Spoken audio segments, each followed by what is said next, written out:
অন্তর্বর্তীকালীন সরকার ডিসেম্বরের মধ্যে নির্বাচন করার প্রস্তুতি নিচ্ছে বললেন বিএনপির মহাসচিব মির্জা ফখরুল ইসলাম আলমগীর।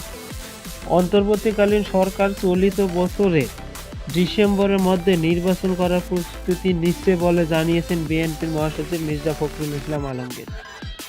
মির্জা ফখরুল ইসলাম আলমগীর আরও বলেন, প্রধান উপদেষ্টা এবং তার সঙ্গে যারা আছেন তারা আমাদের আশ্বস্ত করেছেন অতি দ্রুত তারা নির্বাচনের ব্যবস্থা করছেন।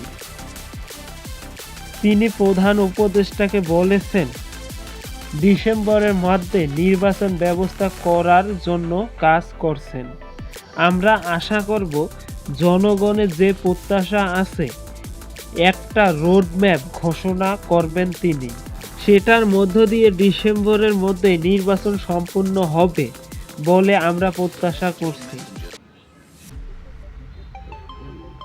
সোমবার প্রধান উপদেষ্টার সঙ্গে তার বাসভবন যমুনায় বৈঠক শেষে গণমাধ্যমকে একথা বলেছেন বিএনপির মহাসচিব।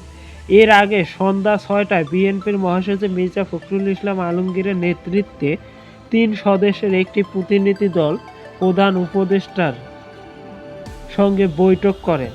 তারা প্রায় ১.৫ ঘণ্টাব্যাপী বৈঠক করেন। এই বৈঠক শেষে মির্জা ফখরুল ইসলাম আলমগীর সংবাদ মাধ্যমকে জানিয়েছেন, প্রধান উপদেষ্টা বলেছেন আগামী ডিসেম্বরের মাঝে নির্বাচন দেওয়ার চেষ্টা রয়েছে।